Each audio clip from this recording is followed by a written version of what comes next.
I would call Joe Biden's speech his "We the Government" speech, and I would strongly recommend that all of the Republicans and conservatives call it that as well, because that's exactly what it is. And so the whole point of this speech is to mark his first 100 days and essentially lay out what he views as the kind of ethos of government, right? And this is, as you will see, the complete opposite ethos of the Republican view of government, as in government should be the neutral night watchman arbiter of society that enforces contracts, protects property, and secures the borders. Instead, Joe Biden thinks that you should have an ethical government, and I'm using that word specifically to harken back to Giovanni Gentili / Benito Mussolini's view of government, which is that they should have an ethical state that deals with all aspects of a person's life. Joe Biden is really not very different in this particular view. I guess he's just a little more progressive than Mussolini was. But anyway, let's begin with the first clip. A mass vaccination center in Glendale, Arizona. I asked the nurse, I said, "What's it like?" She looked at me and she said, "It's like every shot is giving a dose of hope," was her phrase, a dose of hope. Every vaccine is a dose of hope. Such cringe. I hate it. I hate everything about it. It's such fake idealism. Like, no one said that. No one believes that. It's just, here's a vaccine, you need to have one, get on with it. But instead, no, it's a dose of hope. There's nothing romantic about this. But anyway, it's good that, half of Americans have been vaccinated, though, obviously, well done. He picked up Trump's vaccination program and continued it. Yeah, taking credit for it, which is he is weird. Completely taking credit for the fact, a million doses a day. What, just like Trump was doing when he left office? Interesting. Anyway, let's watch the next clip. We kept our commitment, Democrats and Republicans, of sending $1,400 rescue checks to 85% of American households. We've already sent more than 160 million checks out the door. We're making one of the largest one-time investments ever in improving health care for veterans. Critical investments to address the opioid crisis. And maybe most importantly, thanks to the American Rescue Plan, we're on track to cut child poverty in America in half. Right, so this is his American investment plan. He thinks that he can just essentially spend money to solve problems, even if these problems may well be caused by simply Gibbs. Doesn't matter. He's just going to continue to pour money into the hands of everyone in the United States, which includes illegal immigrants, of course. So what you have is the US government just giving people money, and this is guaranteed by the labor of non-immigrant Americans. So enjoy that. And this wouldn't have been a problem anyway if the states hadn't been forced to lock down, obviously. So if people had been allowed to live their lives and operate their businesses, none of this would be necessary. But as you can see, this is the very obvious ethos of the Biden, I was going to say regime, but I'll say administration, is just bribe you with your own money. This is your money. Yes, it solves nothing. It solves nothing. It's a very temporary measure, and it's just going to be just like, who was it? Benjamin Franklin or something like that. One of the founding fathers said, we'll have a republic until they realize they can vote themselves money. And here we are, the Democrats just literally pouring gold into everyone's pockets. Like, this isn't going to make things cheaper.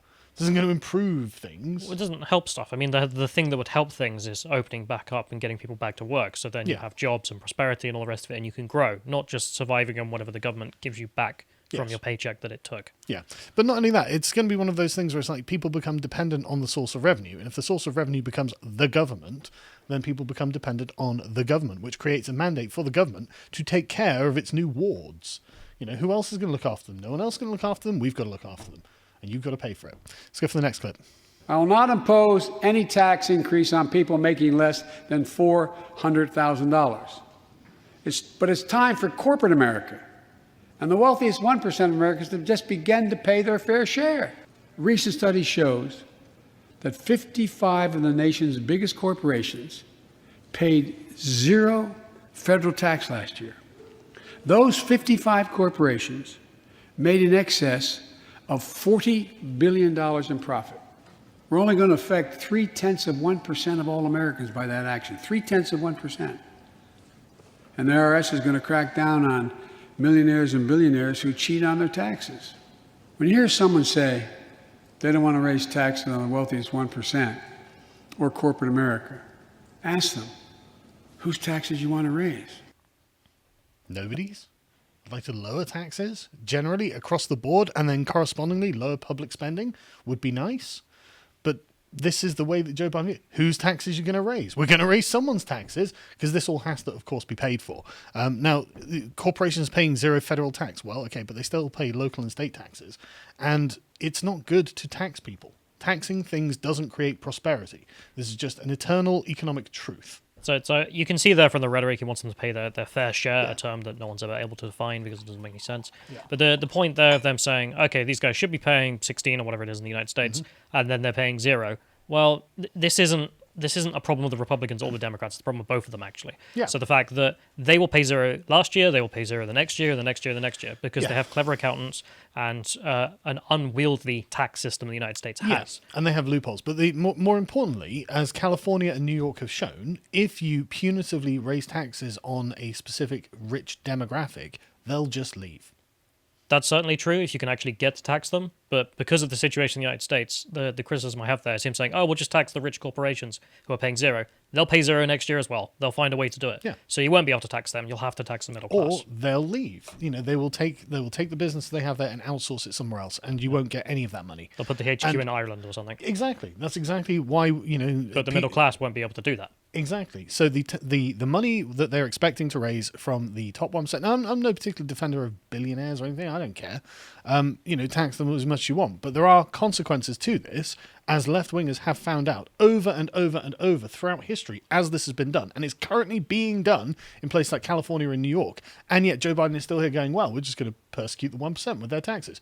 That's not going to work. They're going to do something. They're going to do something. The evidence is all there. They'll say to you that they'll leave. I mean, why do you think Joe Rogan left California? This is just one of those things. Why is the governor of New York saying that's what's happened to his state? Exactly. Why is he begging them to stay and he'll take them out to dinner? It's pie-in-the-sky nonsense that does not work, but as far as Joe's concerned, he's in control of the entire system. He controls everything. He's going after the corporations. Again, exactly like the fascists did. We're coming after you. We have an ethical agenda against you. I don't actually think that Amazon and Google have done anything wrong by their success. I don't think that's the thing that they've done wrong. The thing they've done wrong is censoring people. In comparison to this, Trump's tax policy was cut taxes, and that seemed to make everything good and make people have more money. But Biden was like, yeah, but that increased our deficit. Well, why did that increase the deficit? Because obviously public spending was not cut in line with the tax reductions. That's why.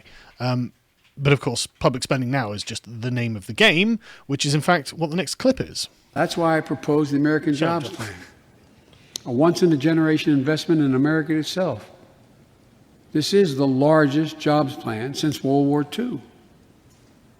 Creates jobs to upgrade our transportation infrastructure. Jobs modernizing our roads, bridges, highways. Jobs building ports and airports, rail corridors, transit lines will help millions of people get back to their jobs and back to their careers. 2 million women have dropped out of the workforce during this pandemic. 2 million. And too often because they couldn't get the care they needed to care for their child or care for an elderly parent who needs help. Why is that bad? Why is women dropping out of the workforce bad? Well, Joe will explain to us in a bit. But he also goes on to promise a $15 an hour minimum wage and buying products made in America. Yeah, not likely. Most that won't require a degree, so all the poor people can work for the state in these huge state infrastructure projects. Is there any country that reminds you of? I mean, the Autobahn? Or China? Building big empty cities in the middle of nowhere just to be spending and employing and making sure people are doing something. This is what Joe Biden's plan very much resembles to me. And I think that this is concerning because, again, what these people who are don't require a degree, low education, working class people, they're going to be employed by the state. They're going to be reliant on the state. Getting women back into work. To do what? Build infrastructure? No, to do boring admin in offices. Okay, well, what's going to go on with their 3-year-olds? What are their children going to do? Let's watch the next clip.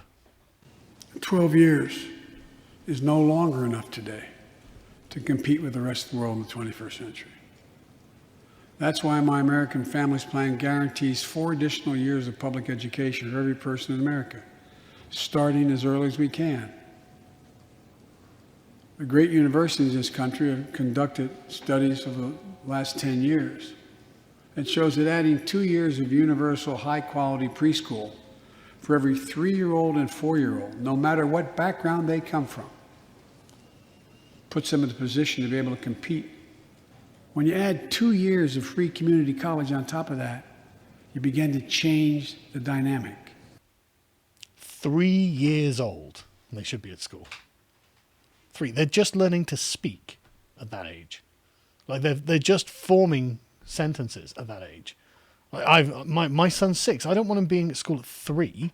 But more importantly, I think that's more time away from his family. And what happens when the children are away from their family? Well, Biden, of course, wants to include quality, affordable childcare. So women can presumably keep working, because you've got to keep those numbers up, bro. You know, graph goes brr. You know, it's got to go up. The GDP, my holy GDP. It doesn't matter the fact that literally he's saying, look, everyone, all these poor people can work for the state. All of these families can be essentially constantly at work, and the children can constantly be away from their parents in either, school or childcare, and that means that numbers go up. That means that our graphs on the charts look great. You know, our numbers on the charts look really, really good. Who is this good for, though? Like, who is that good for? Putting the earliest years of a child into the hands of the state so the mothers can work sounds like, again, another step on breaking apart families. I mean, why not just remove them at birth? Why not just have them raised by the state at birth so the mothers don't have to spend any time away from the workplace? Why not do that? They're going to be really effective. They're going to be really competitive. You know, they're going to be ultra well-trained, like state-raised individuals who'll be able to outcompete China in the GDP. They're going to be doing amazing work. But like the cloying hand of government is just all over this entire speech, essentially promising to regiment your entire life. You'll get this, you'll get that, you'll get the other. You'll get what we give you because there won't be any other options. You'll learn to love your servitude, though, because you'll be given loads of money. You'll get all these nice benefits and things like that. So don't worry, this will be good for you. And it's all sounding a bit Brave New World, isn't it? I mean, I don't think I'd describe having your child taken away and forced to go to school at that age as a benefit. No, I wouldn't. But guaranteed for all. Again, totalitarian. Right. It's sounding incredibly fascist. But let's get to the progressive bit. Let's get to the next clip. We've all seen the knee of injustice on the neck of Black Americans. Now's our opportunity to make some real progress. We have a real chance to root out systemic racism that plagues America and American lives in other ways. That's a weird way of phrasing it, isn't it? It's just woo. We've all seen the knee of injustice on the necks of Black America.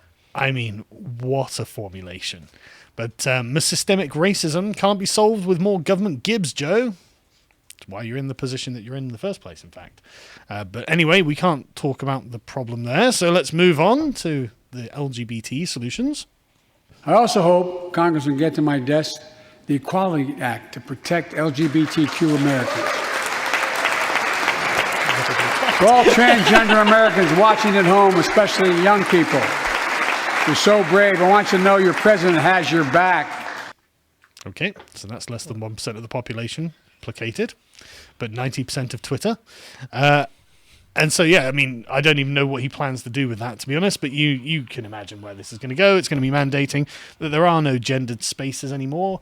You know, there's not going to be anything that men and women have to be separated. I mean, what we did in the UK was actually, I don't think we did it here, but in Canada, for example, they did the whole, we will protect trans people. How will we do that? Well, we'll force people to use their pronouns. Yeah. That's what that means, which is compelled speech. That's not protection. That's persecution. Yeah, but it's going to be ensuring that men and women can be in each other's spaces and each other's competitions and each other's professions. And this is surely not going to end with any problems. I mean, it's not like we did this in the UK and now have a transgender-only prison because of all the rape that went on. Yep. That's not going to happen in the United States. It's not. It's all going to be roses and light and shining glory from the God Emperor Biden. Anyway, what's he going to say about guns? Let's have a watch. And I'll do everything in my power to protect the American people from this epidemic of gun violence, but it's time for Congress to act as well. Look,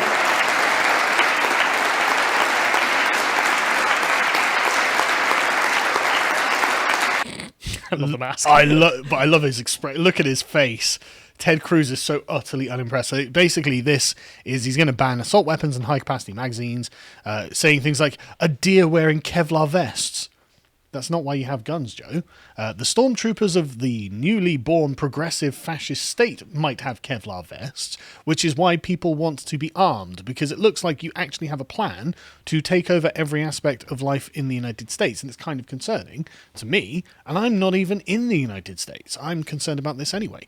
So I can imagine that there are many Americans who are like, I don't trust this. I don't think government is actually the answer to all of my problems. It's nice that he's announcing it, though, because if I was an American, great investment advice right now would be to buy an assault weapon. Oh, yeah. In the same way as fully autos. Yeah. They're now collector's items worth 30,000 each gun. I bet the stocks in gun manufacturing have just gone straight up in the past couple of years. Yeah. But, let's get his opinion on immigration. So over 11 million undocumented folks, the vast majority of here overstaying visas. Pass it.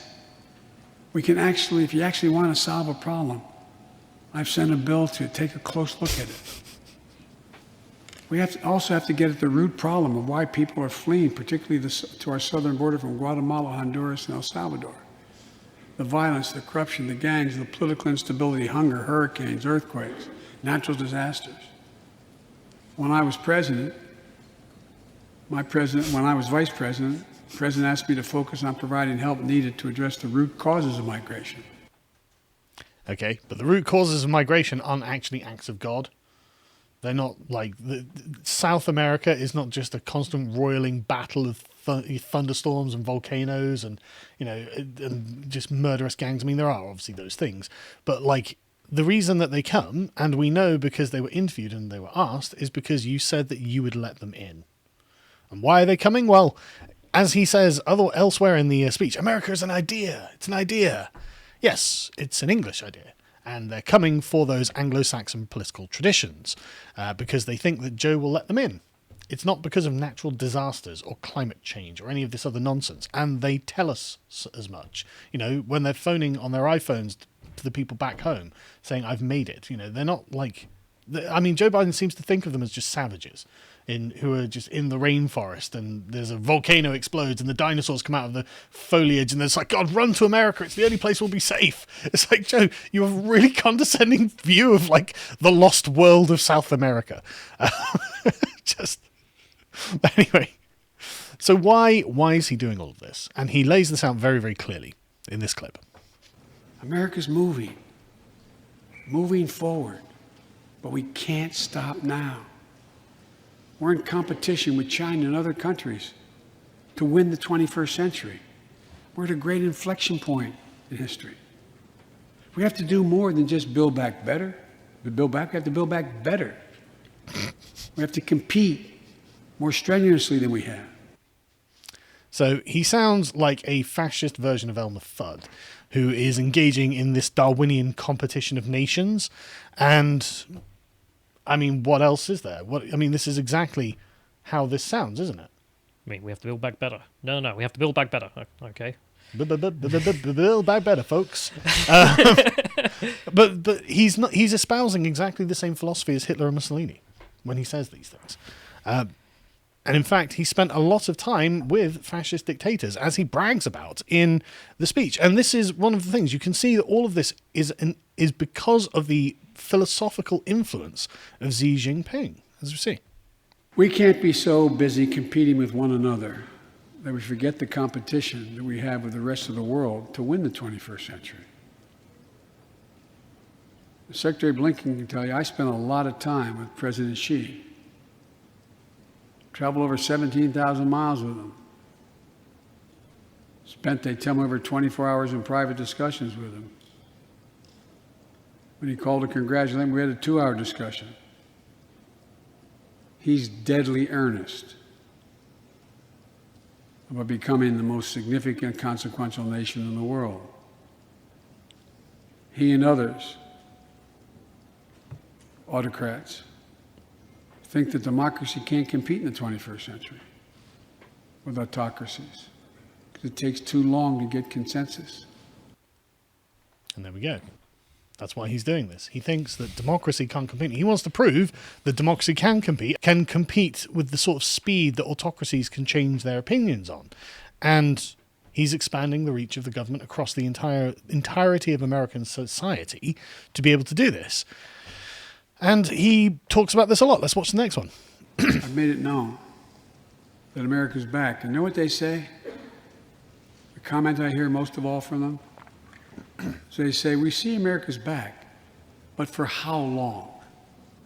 But for how long? My fellow Americans, we have to show not just that we're back, but that we're back to stay. Presumably for the next 1,000 years or so?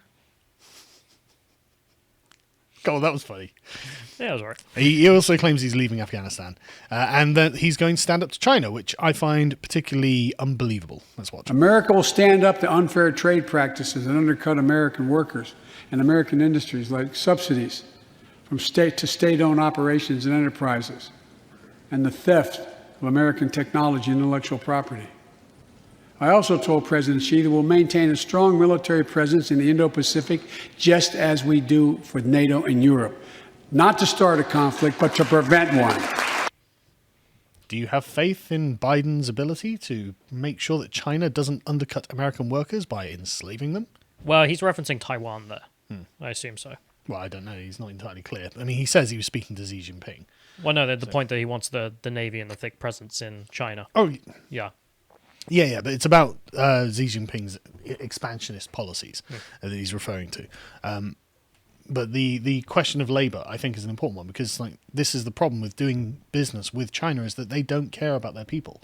They don't have human rights. And so they will be forced to work for, $1 a day or whatever it is. Well, there are accusations in the Northeast of literally slave plantations picking cotton. Literal slave, and of course slave factories as well. Yeah. And so it's like, okay, what are you going to do, Joe? Pompeo said that there was a genocide going on. Do you co-sign that? Are you going to do something? You could presumably put a ban on American companies trading and manufacturing in China. Presumably, I mean, you've taken over everything else. What's stopping you? And why will you do it? Because that would be the thing you would do in line with that statement. Of course, he's never going to do anything like this. But this is where it all comes together in this next part, where he explains again how he views the United States and its people. We have to prove democracy still works, that our government still works, and we can deliver for our people. In our first 100 days together, we've acted to restore people's faith in democracy to deliver. We're vaccinating the nation. We're creating hundreds of thousands of new jobs. We're delivering real results to people. They can see it, feel it in their own lives. Opening doors of opportunity, guaranteeing some more fairness and justice. That's the essence of America. That's democracy in action. Our Constitution opens with the words, as trite as it sounds, we the people. Well, it's time to remember that we the people are the government, you and I. Not some force in a distant capital, not some powerful force that we have no control over. It's us. It's we the people. I told you he's a fascist. Jesus Christ. I told you. We the people is the government. Yeah. This is why every Republican, every conservative should be calling this his "We the Government" speech, because that's what he said. We the people is us the government. Could you get a more fascist statement than this? No. Exactly. That is Italian fascism through and through. Yes, exactly. This is exactly the ethos of fascism. He's got an ethical agenda to remake this society. He appears to have nothing outside the state. Everything within the state and nothing against the state. We the people are the government. We're not in a distant capital. It's like you are the distant capital that's currently surrounded by razor wire fencing and have armed guards. But we're not some distant capital. You are it. Saying that we are the people. The border around the capital does make more sense now, because if there's no border on the country, but there is one around the capital of the government, we the people is the government. Yes. As Mussolini said in The Doctrine of Fascism, if liberalism spells individualism, fascism spells government. What more do you need? And I love these career politicians. He's been in the Senate 50 years, something like that, while he wasn't being the vice president and the president. And he's like, I'm one of the people. You are a career politician. You are a professional. You have done nothing else with your life in the sort of Bernie Sanders, Jeremy Corbyn way, and you guys are like, yeah, so we the people. You're not the people. You're not one of them. You're very, very distinct, and this is obvious. But and this is how he ends it. We've stared into the abyss of insurrection and autocracy, pandemic and pain, and we, the people, did not flinch. At the very moment our adversaries were certain we'd pull apart and fail, we came together, we united. With light and hope, we summoned a new strength, new resolve to position us to win the competition of the 21st century. Right. Could that be any more fascist? I mean, if he defined it as we the people being we the people, then that statement would have been fine. But the fact that he's defined it as the government. Yes. We, the government, did not flinch. And I love this. And what's the point of it? The point is to engage in a competition, a war between nations, to make sure that they, in a Darwinian fashion, are the most superior. And it's like, God, this is actually exactly the same as fascism.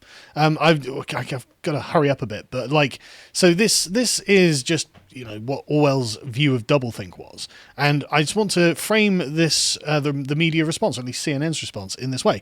So for Orwell, doublethink was the act of holding simultaneously two opposite, individually exclusive ideas or opinions and believing both simultaneously and absolutely. And it requires using logic against logic or suspending disbelief in the contradiction.